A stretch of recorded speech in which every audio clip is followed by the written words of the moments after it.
But as you're going to learn, of course, like in your junior clin course, you can tailor to your patient, your complaint. Because can you imagine doing that entire cardiac exam in every single one of your patients in 20 minutes? It's not going to happen, right?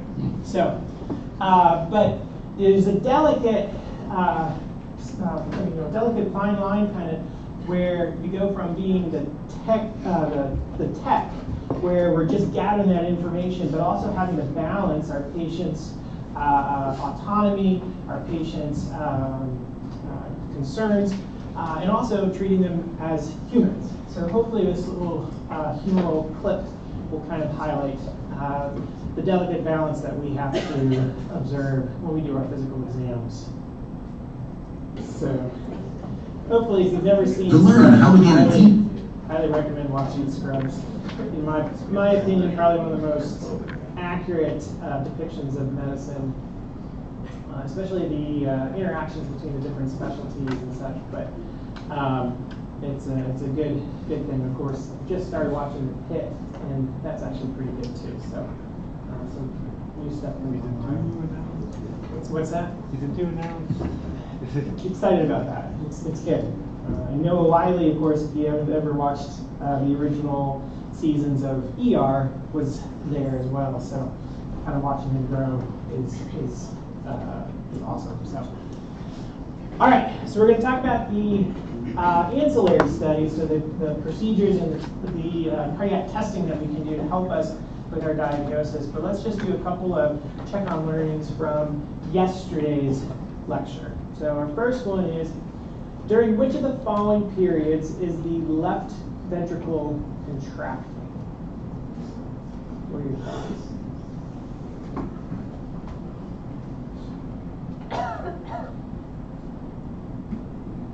E? Okay. I'd agree with that as well. So between the closure of the mitral valve and the opening of the aortic valve, remember that ventricle is what's generating that power to, one, close the mitral valve. But then as it continues to generate more pressure from its squeeze, it then generates a pressure high enough to open the aortic valve and get that blood out from the left side of the heart. When we look at all the other answer choices, so between the closure of the aortic valve and the opening of the mitral valve, so this is diastole, right? Immediately after the opening of the mitral valve, that's again diastole. And then immediately before the closure of the aortic valve. So it starts to relax right before the aortic valve. And because if you recall, the aortic valve is closing because that pressure that the left ventricle is producing is starting to drop because it's starting to repolarize, it's starting to relax.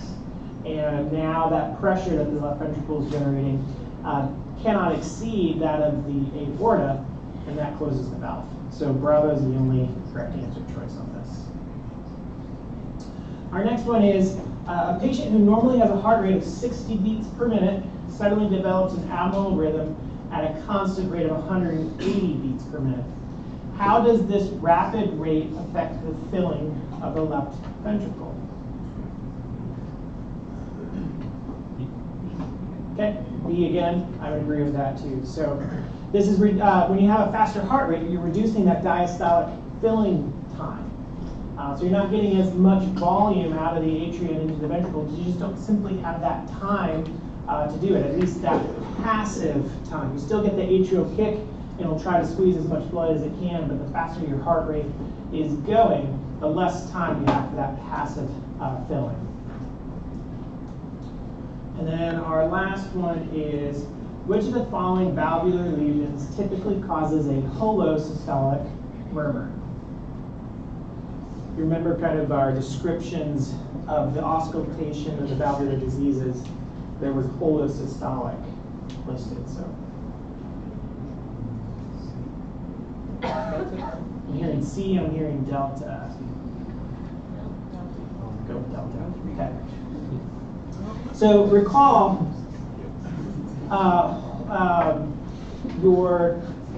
you're looking at the valvular diseases and what that valve should be doing in that phase. So we're talking about systole, holosystolic, so the full duration of systole.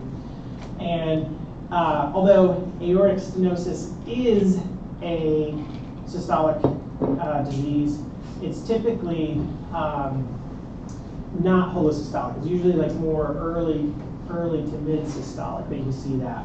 Same goes with pulmonary stenosis. That is a systolic murmur, but it's usually more of a early to mid murmur. Aortic regurg, that is a diastolic murmur, because diastole is when the aortic valve should be closed, and regurgitation murmurs occur when that valve should be closed. So it can't be Charlie.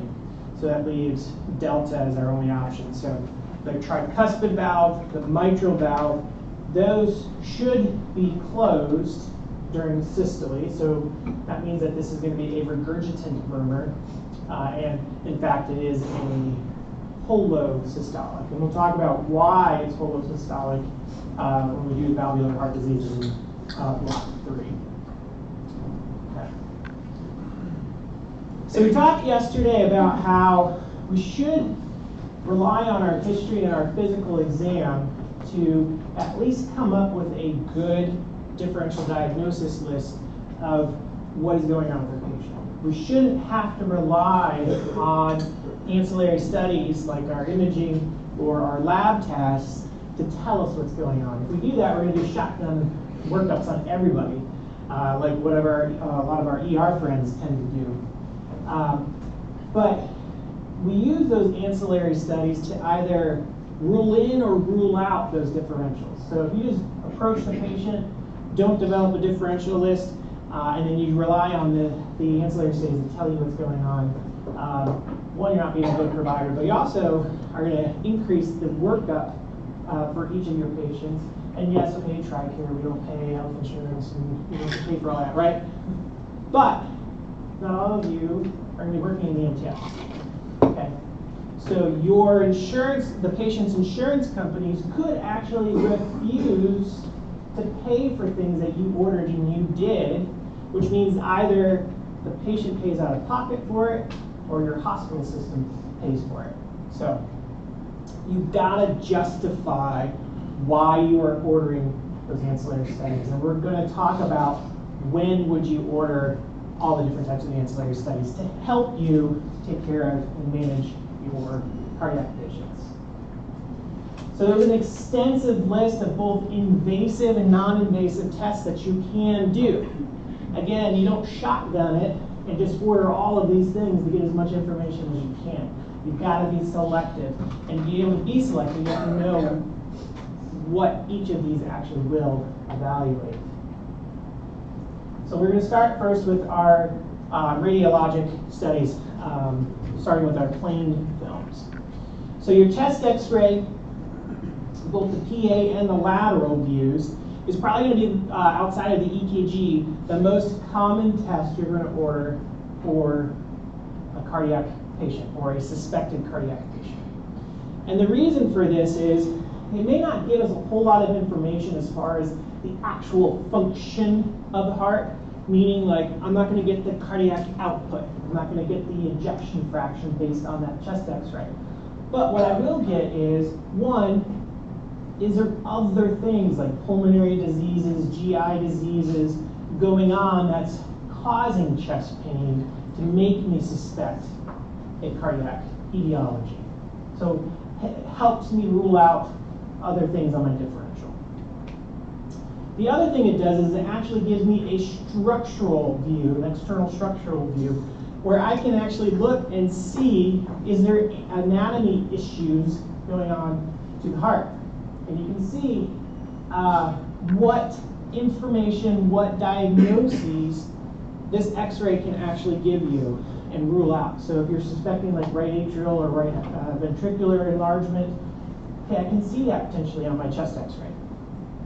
And you can see there's so many different things, but a lot of these are externally visible. Okay?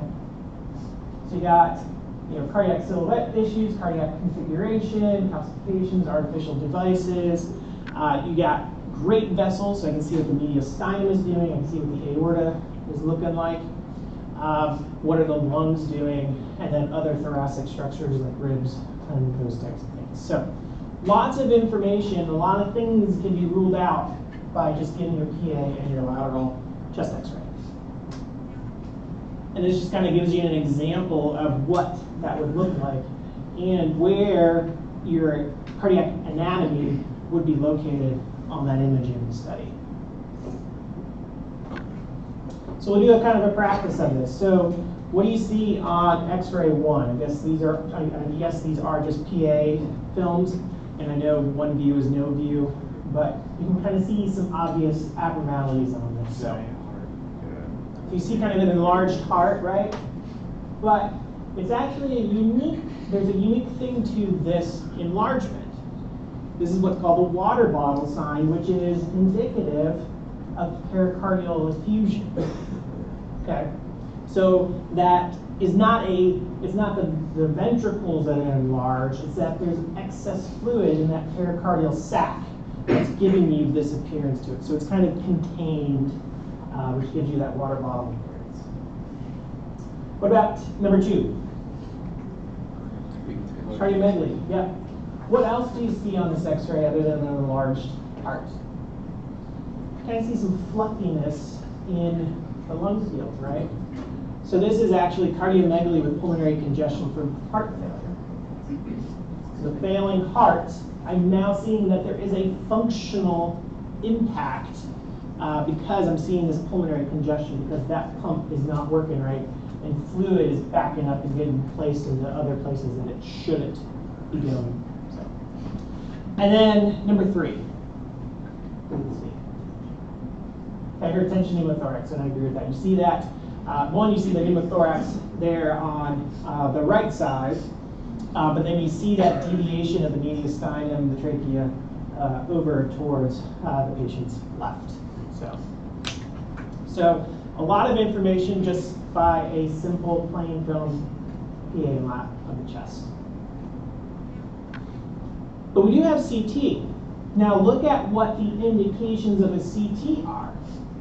Okay, I can look at the great vessels, I can look at the pericardium, I can look at the myocardium, and then I get a good assessment of the coronary arteries. External structures. Nothing internal, just external structures to the heart. And I can diagnose a lot of things, especially like emergent kind of things based on a chest CT. Chest CTs are fast.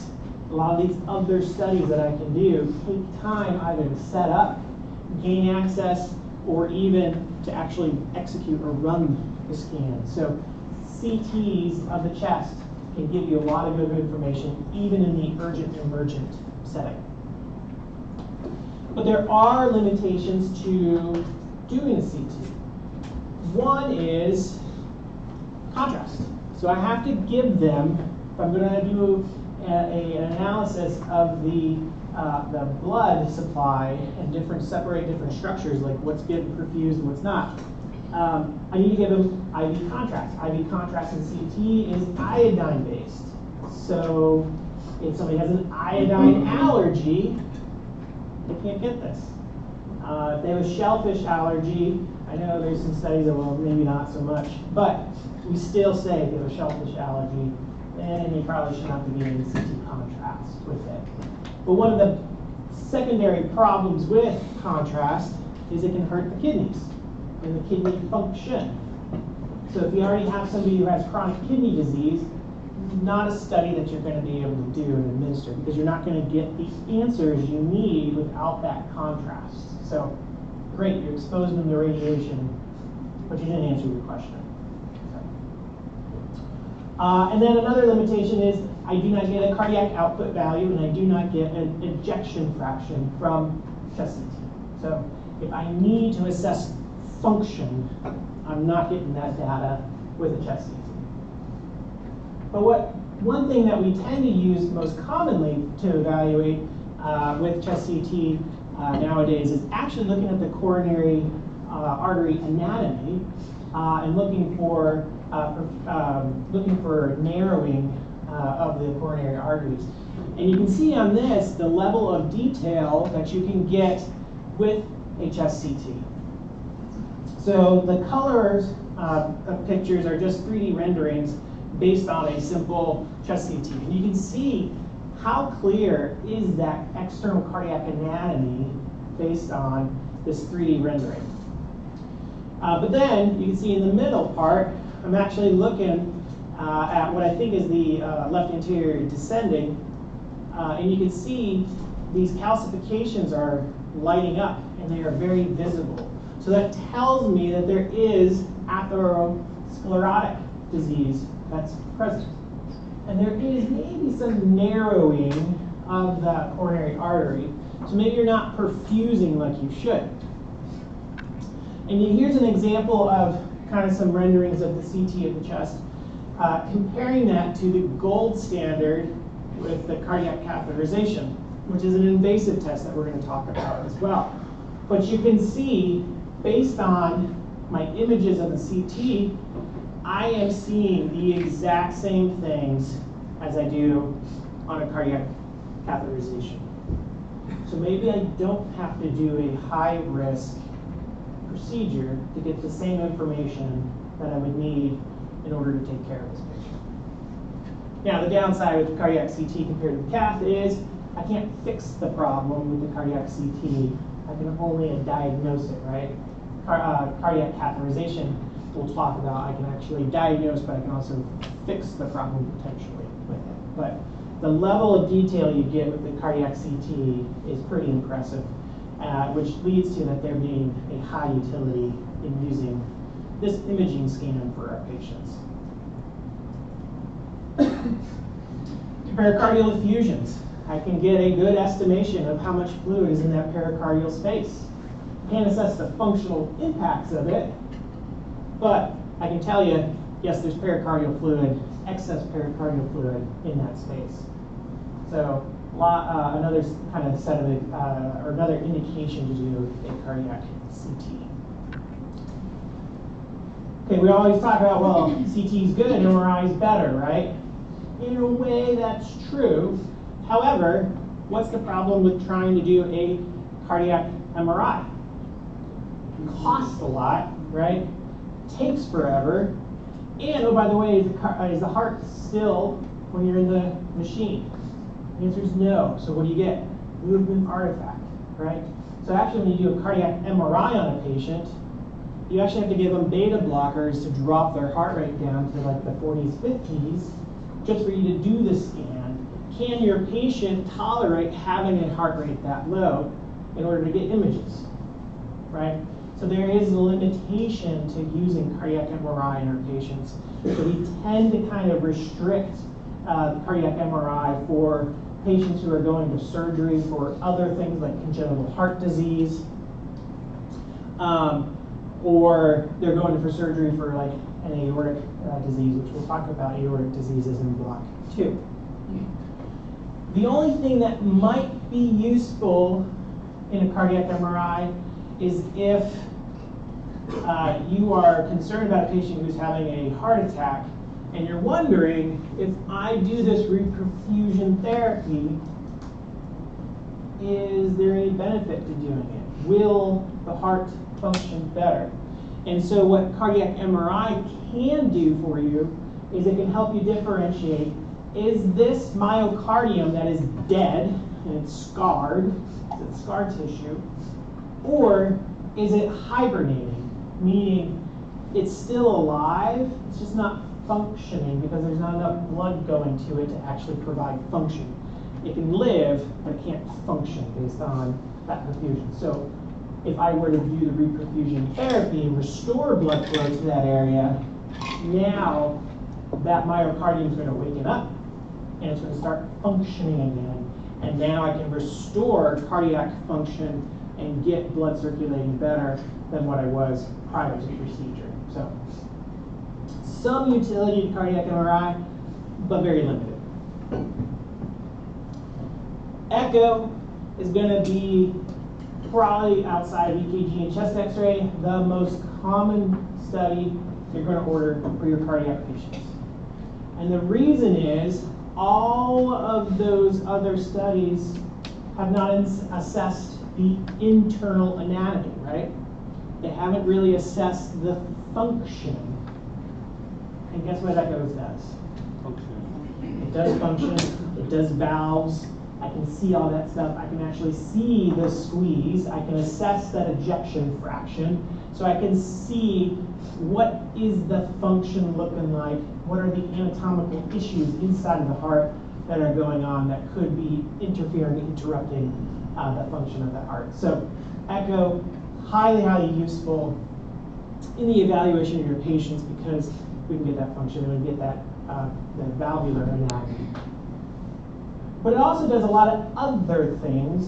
So I can also look at the external anatomy of the heart as well with this. I can look at things like the aorta or the pulmonic arteries and measure pressures or estimate pressures and those types of things with this. So there are lots of things that I can assess with an echo. It's not just limited to the heart itself. And depending on what you're evaluating, you can kind of add some little modifications to the echo to give you even more information. So I can do a transthoracic echo, which we'll show on the next slide what that looks like. I can do a transesophageal echo, and there's indications to do a transesophageal echo. I can do a bubble study. So if I have a patient who just had a stroke, and I'm trying to figure out, well, why did they have a stroke? I can do a bubble study where I inject some turbulent saline that creates bubbles, and then I can watch and see that those bubbles enter into the right atria, and I can see if it goes over to the left side of the heart because there's a hole in the atrial septum, which we'll talk about, I think, in 2 lectures from now. So lots of information, lots of ways that we can kind of tweak it a little bit and even get more information than just the baseline echo. And this is what the 2 versions of the echo look like. So you've got your transthoracic echo, which is just the probe goes right directly on the chest itself, minimally invasive, no medications necessary. The guy's smiling because he's not on any kind of sedative, he's not asleep. You know, it's painless. He just has to lay in the bed there for a bit. The echo tech does their job, collects all the images, and then sends that off to the cardiologist to read.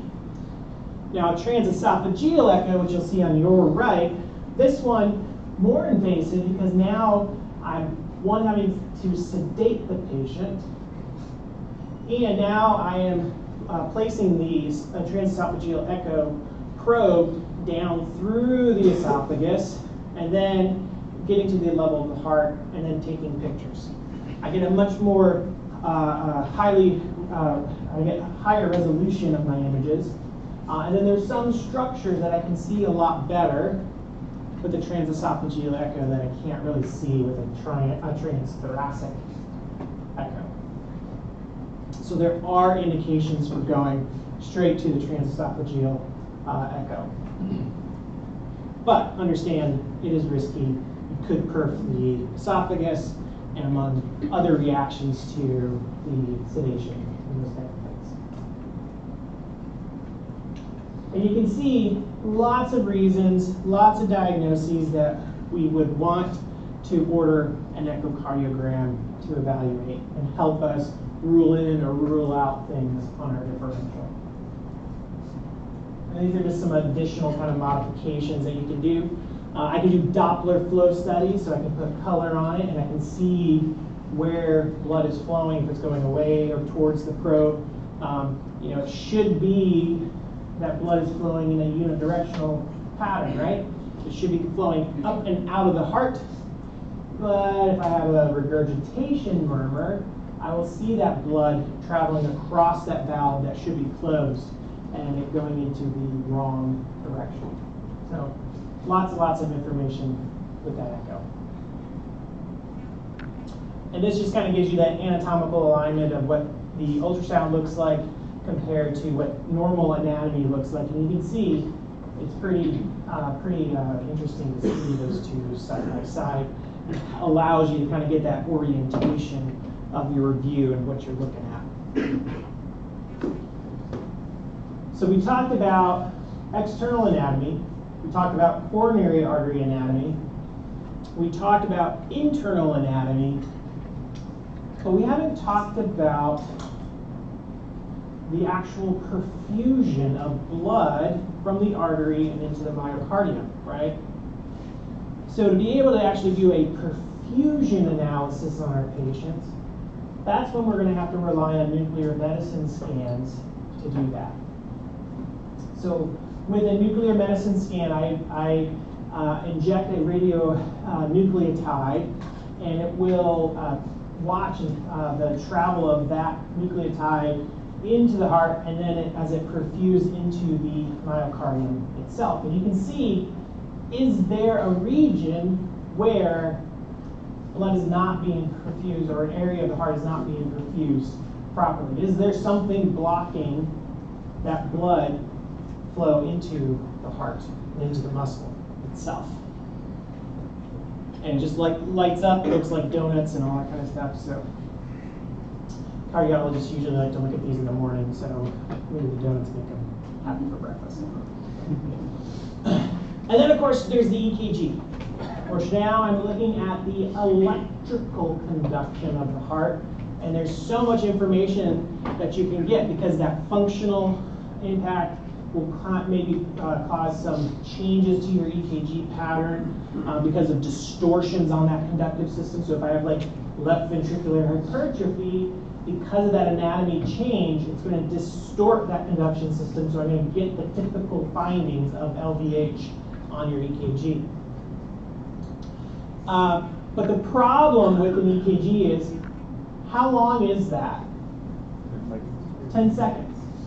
So I have a patient who has symptoms once a month that last maybe 4 minutes. What are the chances that that patient comes and sees me asymptomatic, and I put on the EKG and I diagnose their arrhythmia? Highly unlikely, right? It only occurs for a couple of minutes every month. So what can we do to kind of help us do a longer monitoring? That's where we get these scans. So Holter monitors and Xiopatch are kind of the most common ones that you'll see. And the top picture there shows a Holter monitor, where this person basically gets a satchel with a little machine that records, and they walk around with these EKG leads hanging around for 24, maybe 48 hours at most, and it just sits there and records. Now, if you feel symptoms, you can kind of press a button, and it will mark it on the recording device. So then when the cardiologist goes and looks at this after you turned in the machine, they can kind of immediately go to that area to see what was going on and if there was an arrhythmia present. But this is only 24, 48 hours, so 1 to 2 days that you can wear this. Again, you're only having this happen briefly once a month. What are the chances you're going to capture it on a 1 to 2 day monitoring thing? Higher than an EKG, a 10-second EKG, right? But still, maybe a 1 in 30 chance you're going to catch it.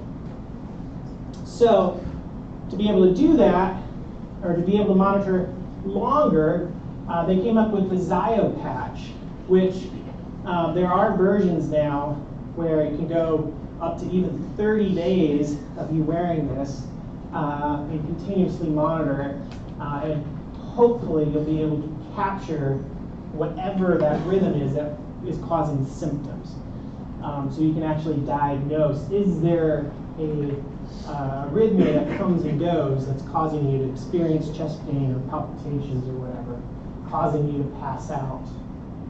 So Xiopatch is probably one of the more common tests that we do because you get a higher diagnostic yield with it because you're wearing it for a longer period of time. But what are the limitations to all of those tests? Most of them are done at rest, right? What are the chances, or what cardiac abnormalities only occur at rest? Not much, right? Usually we think of, I was exercising, I was going up a flight of stairs, I was running, I was biking, whatever, and I felt this chest pain, or I felt faint. I felt like I was going to pass out.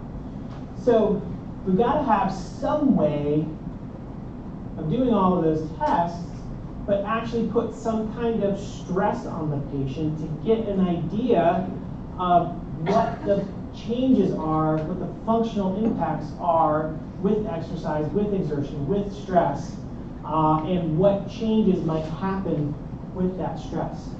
So basically, we've come up with the stress test of all of those tests that we just talked about, just adding a stress and seeing what the changes are between rest and with exertion. And this is an example of one of those.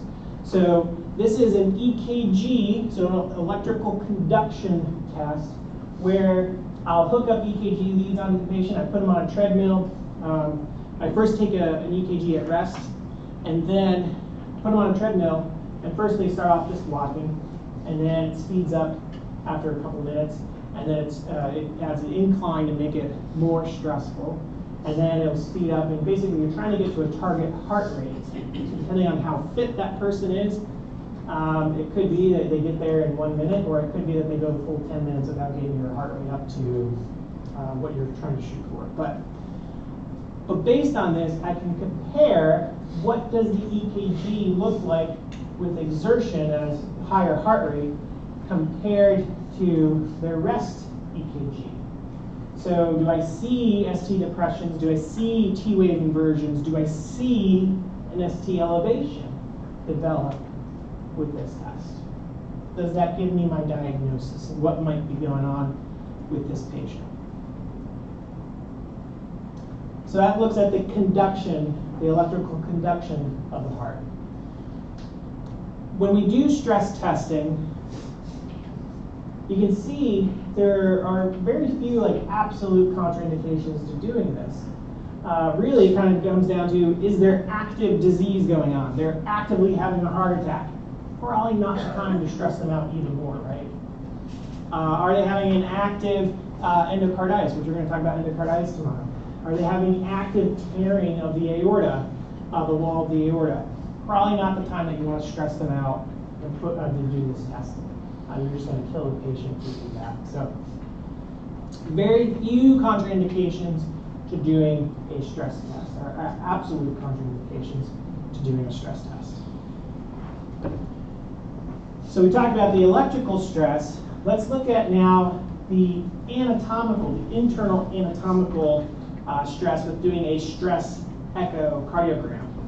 And we can do this stress either by having them run on a treadmill, have them run around the hospital for a bit, or I can actually give them a chemical like dobutamine to actually speed up that heart and put that stress there. So there's a chemical thing. But I wanted to show you a video of them doing a stress echo and what that would look like and how you can compare the difference of rest images with stressed images. So get out of here.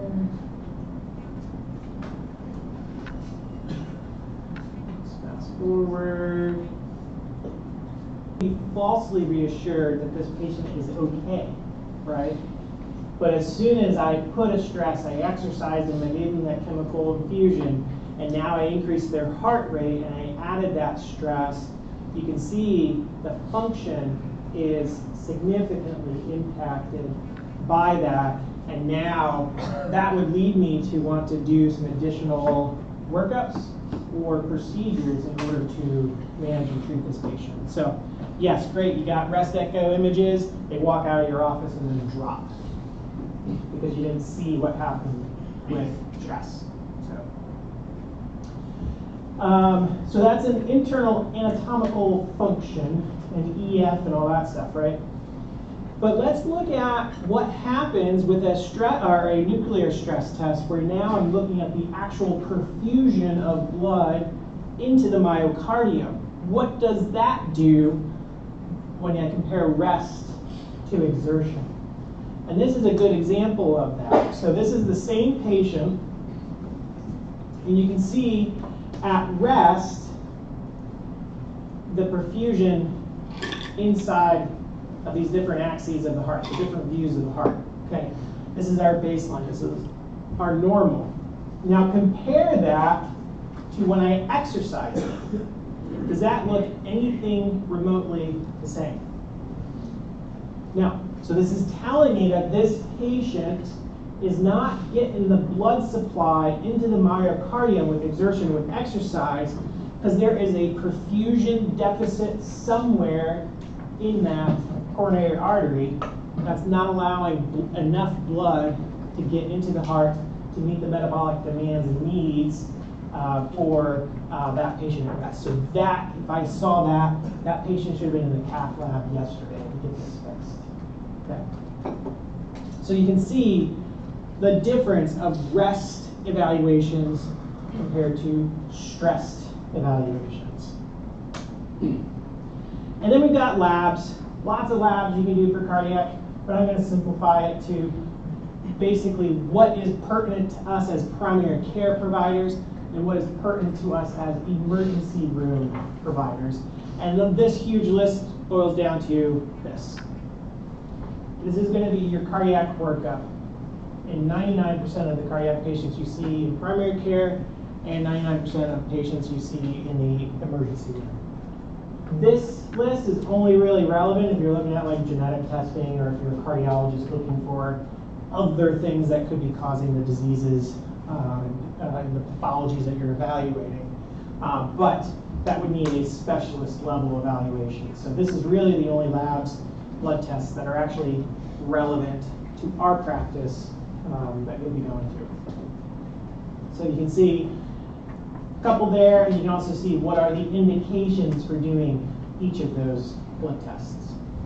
And we'll talk about these as we progress through our blocks in cardio on what we would expect and see with the different pathologies on these blood tests.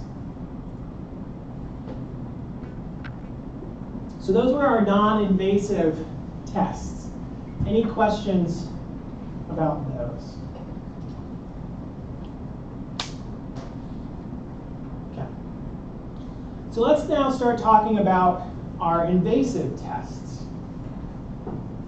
So invasive meaning there's a risk associated with this, right? So really we're going to boil down to only talk about cardiac catheterization and EP studies or electrophysiology studies. Both of these are done in a special suite that looks like this. It is sterile procedures. I am using like contrast dye. I am taking fluoroscopy, so I'm taking x-rays as I'm moving catheters through the vessels, so I know where I am, to know where I have to go, and then also to be able to actually do the diagnostic aspects of this. That's going to help me diagnose the problem. So a pretty fancy suite. This is not a normal OR. You don't have this huge C-arm mounted to the ceiling like you do in an OR. But when we do cardiac catheterization, you can actually look at the left side of the heart, and you can look at the right side of the heart. So you have to be very specific on what you're looking for, because that's going to determine which side you're going to be going to, okay? But cardiac catheterization is the gold standard test for most cardiac pathologies. And it's because I can get so much information. I can actually get real values for cardiac output. So I can actually get an end diastolic volume. I can get an actual end diastolic pressure, so I need to know exactly what my preload is. I can actually take real measurements of my afterload. And so I can actually come up with real values to assess my cardiac output. But is it worth killing your patient just to get that information? So there is a risk-benefit discussion, and that's why we have those non-invasive tests to help us in our diagnosis and management of these patients. Let's talk first about left heart catheterization. This is done by cannulating or putting the IV with the catheters through an artery. to get access to the left side of the heart in order to get the information that you need and want for that patient. So if I'm cannulating an artery, we understand there's a risk of leak, the risk of massive hemorrhage. And the arteries that we normally will try to cannulate and go after are either like the femoral artery or the radial artery. I'm seeing more commonly nowadays we're using radial artery because there's less risk of infection compared to using a groin kind of stick. So you'll see most of this is done through the radial artery. But the advantage of a left heart cath is that it can be both diagnostic and therapeutic. So that's the advantage of doing that. And we'll compare kind of that difference to right heart cath here in a couple of slides. But you'll see here's the things that I can diagnose with a left heart cath. So I can do coronary artery anatomy. I can see if there is any perfusion deficits because in the coronary arteries, because I'm injecting contrast and I'm following that contrast as it moves its way through the coronary arteries. If I have a patient who has a heart attack, I can figure out, well, why is there a heart attack happening? I can then also see, EKG, you can get a general idea of where that heart attack is occurring or where that perfusion deficit is, but this will tell me definitively it's here, or it's in this area of the LAD, or it's in this area of the circumflex, and those kinds of things. So you know exactly how to tackle it. Where do you need to do your procedure in order to fix the problem? Now, the therapeutic aspect of this is if I have like a narrowing of the coronary artery, I can either do a balloon and inflate it, pop that vessel open, kind of push that plaque out of the way, and open that lumen of the artery up so blood can then flow. I can put a stent in there, so that cage-like structure, I can put it in there and keep it open and have a reduced risk of it getting blocked again by putting that stent in place. If I have a congenital abnormality, I could potentially deploy a device to fix that problem. If I have a valvular disease problem, I could actually fix that valvular disease and such. So lots of therapeutic things that we can do with left heart catheterization. And you can tell kind of where you're at because there's going to be pressure differences depending on where the catheter tip is located. So you can actually be advancing. You'll be like, okay, my systolic pressure is this. Okay, let me advance farther, farther, farther. Oh, now I'm in the left ventricle. Because you'll see that change in that pressure on the monitors as you're advancing. So and you also see there is a significant difference in pressures between the left and the right side of the heart as well. So you can see some of the physiologic changes that the heart experiences if you're on the left versus the right. But now let's talk about the right heart cath. We kind of briefly talked about this yesterday. So typically what we'll do is if we're accessing the right side, veins go to the right side. So now I've got to access a vein and feed this catheter that has all of these different monitors and other like tubes to it that you see like the Swan-Ganz cath on the bottom image. And I'll put that typically through the internal jugular, the right, and I'll feed that down into the right atria, and then all those other ports can kind of get fed wherever you need it to.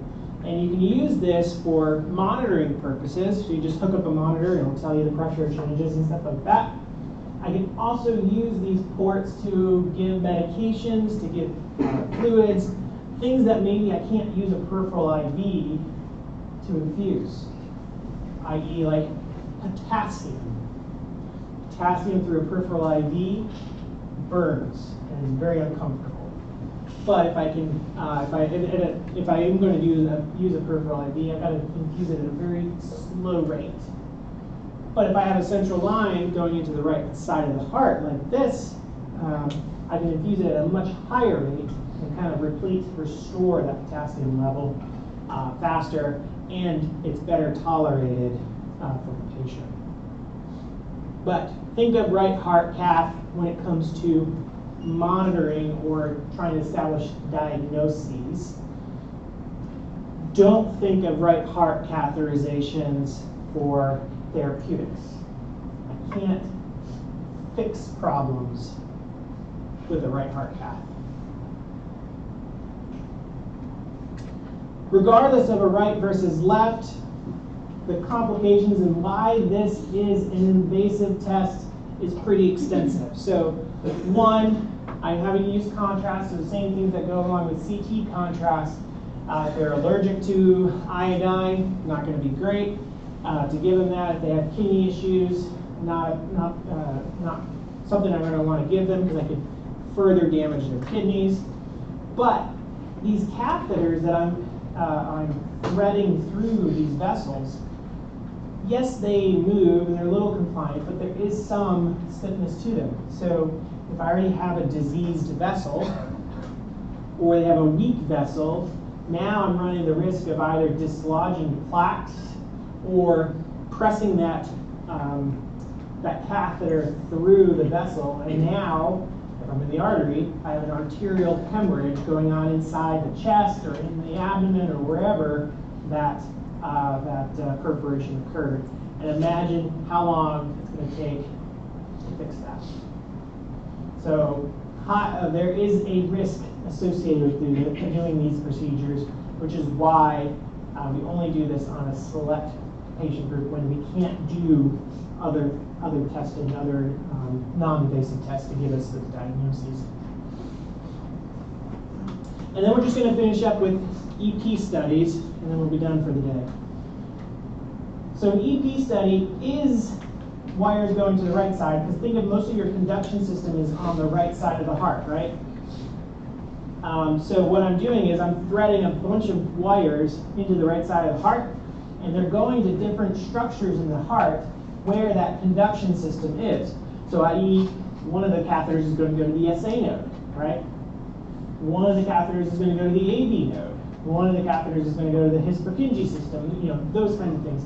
And basically, when I gain access to the heart like that, I can then start to elicit a response to see, so I can elicit an action potential, and I can see if an arrhythmia develops. So you're almost trying to get this patient to develop arrhythmia to help you with your diagnosis. And if an arrhythmia develops, then you know that there's some kind of abnormal pathway, a short circuit, if you will, where that action potential is bypassing the normal conduction system, and it's causing these arrhythmias to develop. So typically we'll see this used in patients with like supraventricular tachycardias that come and go, Wolf Parkinson White, those types of things. And what can happen is once I identify where that abnormal circuit is, I can do the ablation, which is the bottom part, the therapeutic part, and I basically burn that pathway, and now that short circuit's gone.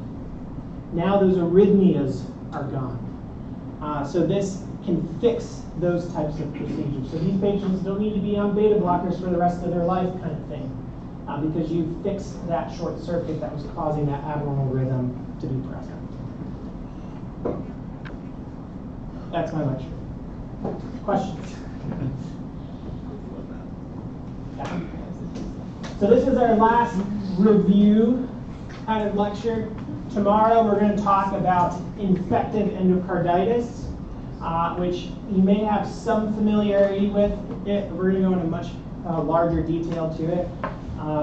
And then we've got basically 3 lectures of newish material. And then that will be all of our material for the block 1 test. We'll finish before we take the test. We have a 7th lecture period in this block. That is a dedicated review to our block. Okay, so we're not going to have to come in during lunch to do a review. It's on the schedule that we're going to do this review. So, and then we have a lab kind of reinforce some of the things that we just talked about. So, questions?